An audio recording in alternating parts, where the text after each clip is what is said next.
Wetuoki se kodho mo. Idol sul tavuk, General Scale. Alrighty then. License games! You know what they are, I know what they are, your grandma kinda knows what they are. Like, she buys you them for your friend's afternoon bris. It's kinda weird. And they're always bad. Usually. But for every stinker, we do have quite a few good gems like Aladdin on the Super Nintendo and Sega Genesis, GoldenEye 007, the Arkham series. Now for me, most of the licensed games I've played have been platformers, and there are a lot of those.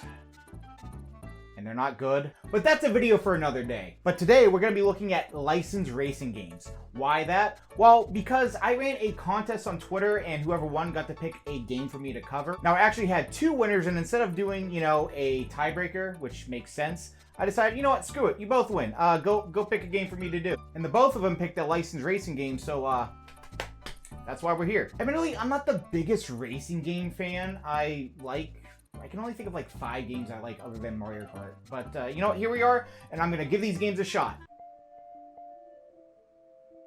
Since I talked about 007 not too long ago, let's stick with that theme.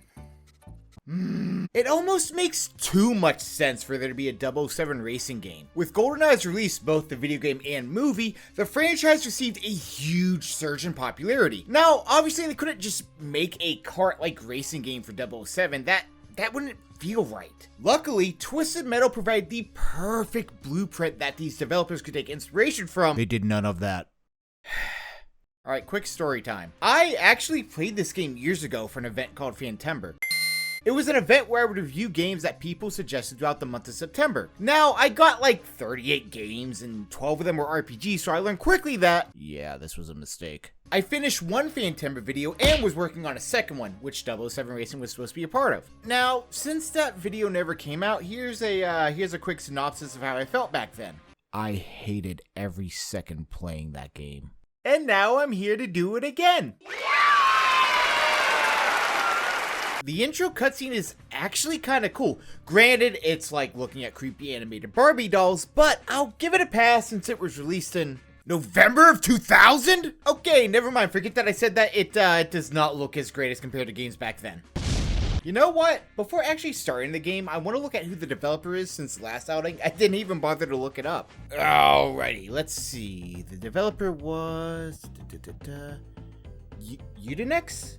Udinex? Utechnix? That word. Okay, so let's see. They went through 2 different name changes. Mostly worked on Atari and C64 games. Doesn't look like they really made anything noteworthy. Oh, and they're still making games. Let's see. What have you done in the last couple of years? You're gonna sit here and tell me that the same people that made 007 Racing were the same ones that made Ride to Hell Retribution? This company is responsible for one of the worst games of all time? Are you pissing my nuts right now, man? They're the ones that decided that, yeah, let's have fully closed sex scenes and dry humping and heaving and jeans full of friction and sadness. In 007 Racing, you're thrown into the shoes of James Bond. Kinda. You're thrown into the cars of James Bond. That's more like it. Now, the plot of this game is a high-ranking European diplomat and businessman plans to hijack a shipment of NATO weapons and smuggle them to international terrorists inside cars that roll off the assembly line of his automotive plants. As Bond, it is up to the player to stop him. I read that directly from Wikipedia because 007 Racing's gameplay was so atrocious it made me forget everything story-wise. The gameplay made me hate being alive!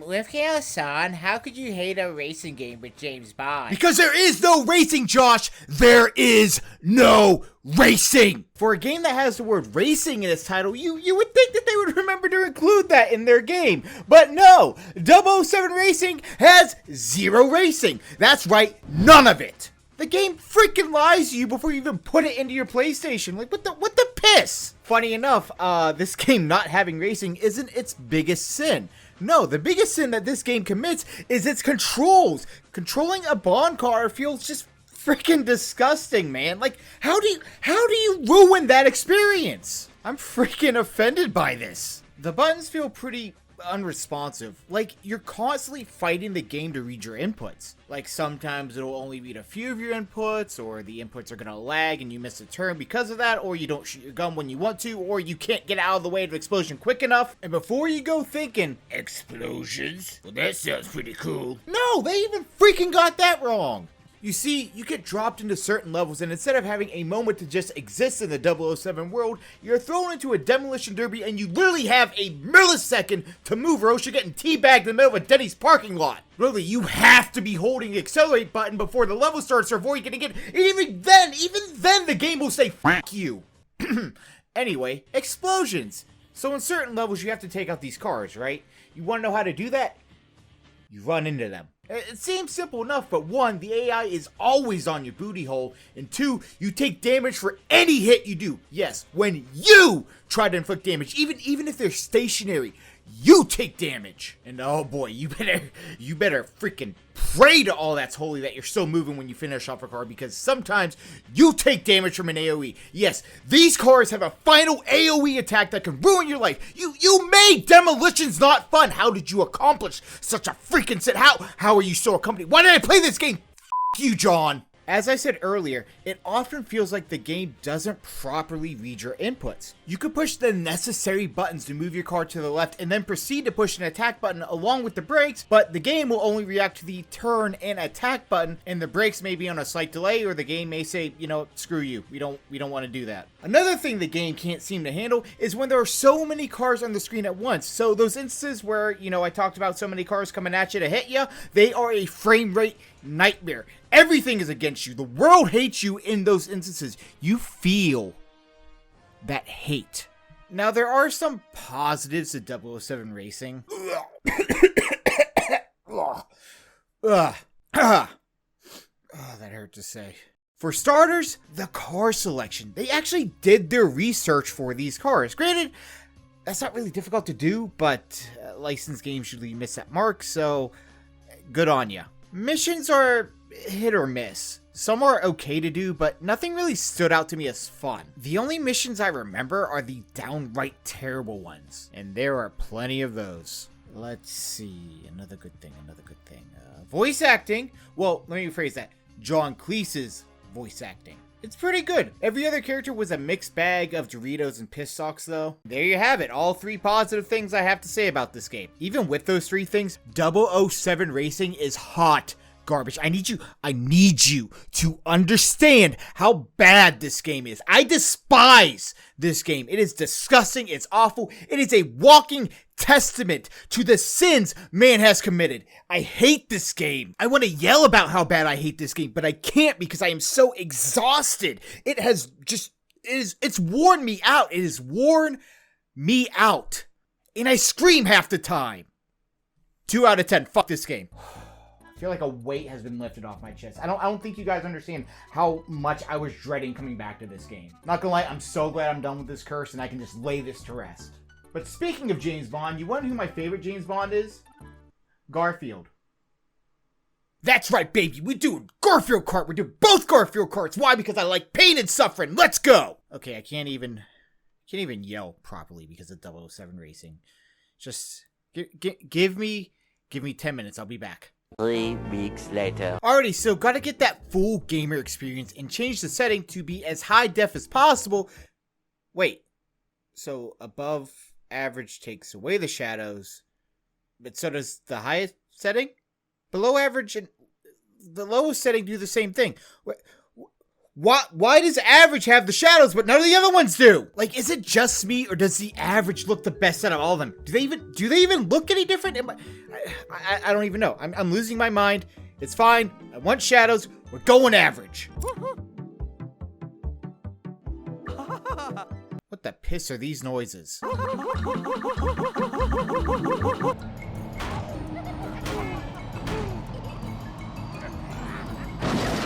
I hate this already. Also, I'm using the keyboard controls rather than a controller. It may not be as God intended, but it's what the Garfield Cart devs intended, so I'm going to be using this control scheme. Surprise, the controls aren't good. It feels pretty shallow overall, and you don't really get a sense of speed. I will admit it's better than 007 Racing, but that's not saying much. You do feel in control of your cart, but only slightly. I don't really know how to put this into words other than the cart feeling a little off. I can't even describe it that well. It just feels slightly unnatural. The item system is extremely generic. They just copied some Mario Kart items, spray painted them, and made them worse. There's no item that can get you from last to first, nor screw up your opponents unless they're directly in front of you. I mean, sure, they have these pies that try to follow opponents, but the pies have the AI of Aliens Colonial Marines. You remember that game? Because I do.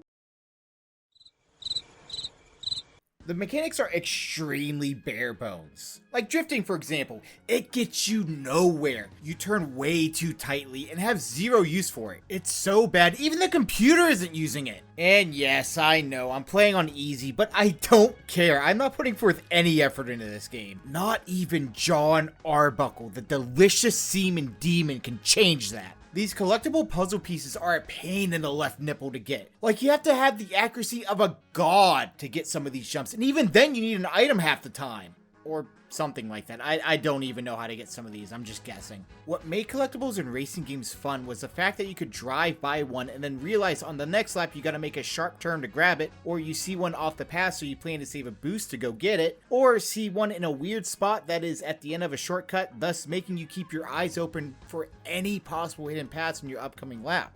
You could plan accordingly how you want to go about it during the race. Meanwhile, Garfield Cart is like, must solve this Rubik's Cube puzzle and hope your husband comes back for more at the same time you finish said puzzle, or else it shall all be for nothing. You could plan everything perfectly and it would not work. Garfield Cart somehow gets every fundamental piece to a kart game wrong. It's almost amazing. But finally the races are over, we get to see results. Let's just get on with the show.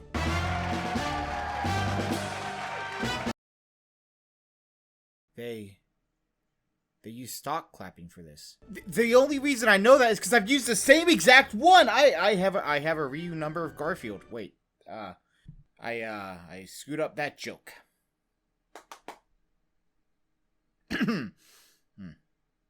Anyway, I want to try to master Garfield Cart, so I'm gonna try to get these puzzle pieces. It was a little difficult. Maybe I just gotta try harder or something. A few moments later. How do I make this jump? What the piss are these controls? Now on to our next game, which is also Garfield. Quit looking at me. Hopefully the sequel improved upon... Oh, you gotta be pissing my nuts. I pulled a dum-dum, guys. I somehow mixed up the titles and played the sequel first, but you know what? It's fine. It's fine. It'll give me a cool perspective to see what the sequel improved upon. That's the same loading screen. And those are the same descriptions. The tracks are the same! Like...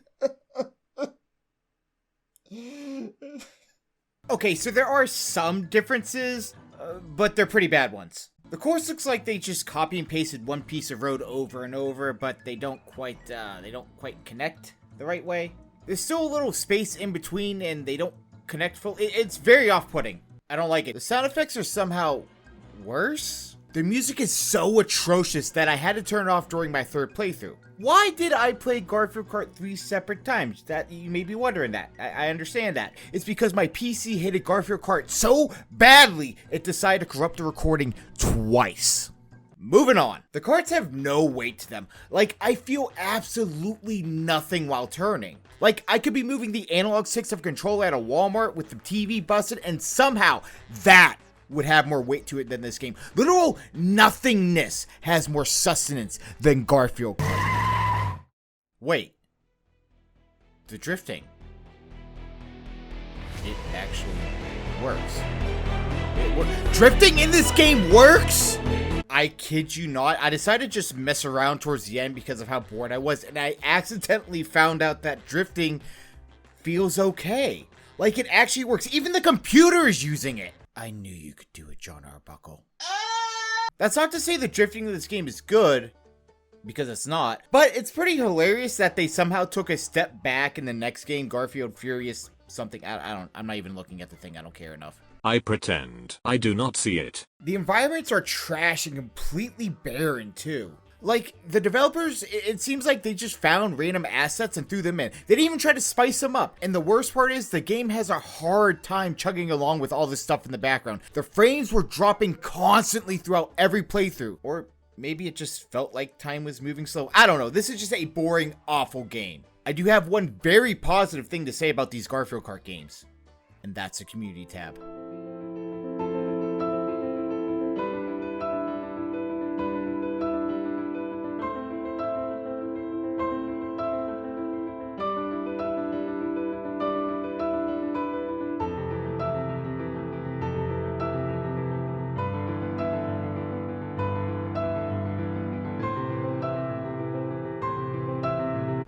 All right, I think I've suffered enough, to be honest with you guys. We have one more game to look at, but I'm so emotionally broken that I just need a minute.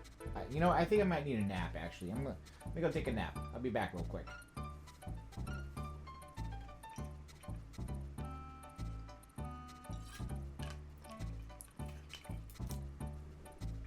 Okay, so let's look at this game by one of my favorite game developers, Rareware.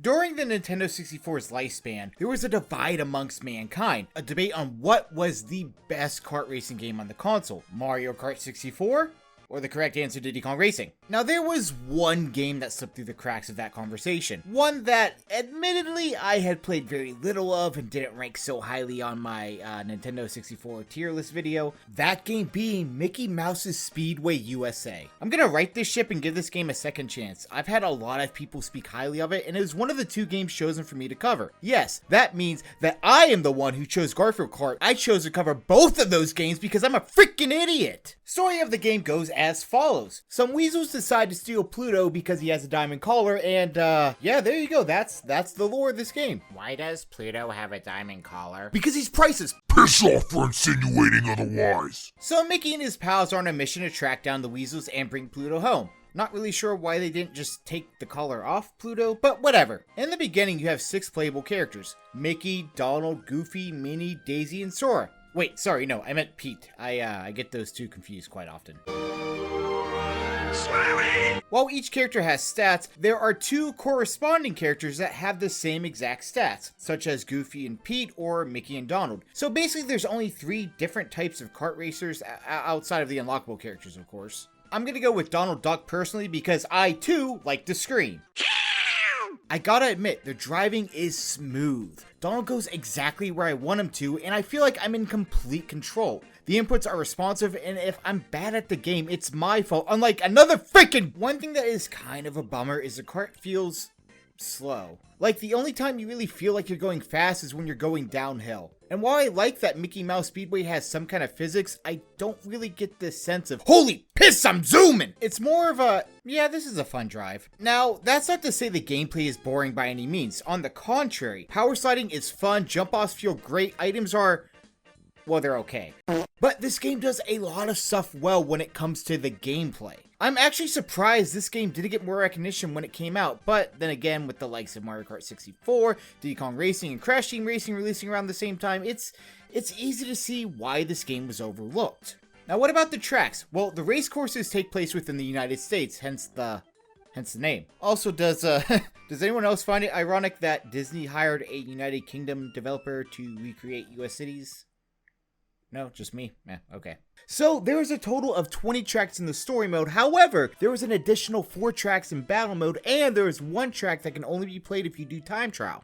The tracks are pretty okay. I mean, some are neat, but as I'm writing the script, I can't tell you one that sticks out to me. Other than the casino, but that's because I have a gambling problem. This game is surprisingly difficult. Granted, I'm not the best at racing games, but this game shoots up in difficulty once you go from easy to normal, which, like, yeah, duh, that makes sense. But, I mean, this game goes from, oh, this is a sweet fun time, this is easy, to, why am I clenching my cheeks in a Mickey Mouse game? Also, I'm kind of confused that you're racing your friends rather than, you know, the weasels that took your dog, but whatever. I'm also kind of bummed that they didn't have Pluto as an unlockable character, but they decided to give 3 spots to Huey, Dewey, and George Soros. Overall, the game plays exceptionally well. I love the feel of the carts and riding around. Everything feels pretty tight and I'm in full control. I do wish it was a little faster though. That's my biggest gripe to this game. I like the physics and it makes sense why you're not going to go zoom the whole time, but the lack of speed made it really hard for me to fully engage with the game. But that's honestly my only knock on the game. I gotta admit, this game surprised the piss out of me. I thought it was gonna be some lame, boring kart game, but I was wrong. It was an enjoyable playthrough, and it still holds up decently well to this day. And let me tell you, that's not something a lot of Nintendo 64 games can say. This was easily my favorite out of the bunch, and while I would still rank this lower than Diddy Kong Racing and Mario Kart 64, that doesn't mean this game isn't good, or that you shouldn't give it a chance. If you're into retro racing games and you never gave this game a shot, I highly recommend you check it out. Go give it a shot, except do it after you hit that like and subscribe button, and also when the video ends. Once all 3 of those are finished up, go check it out. And there you have it, 4 racing games and only one of them was any good, which isn't really too surprising. Why the piss did I spend money on Garfield? But seriously though, thank you all so much for watching this video. I appreciate every single one of you. And I have another video coming out in the near future, so be on the lookout for that. Yeah, I know, I'm surprised too. I'm releasing stuff. Took long enough. Love you all, God bless, and I'll see you all in the next video.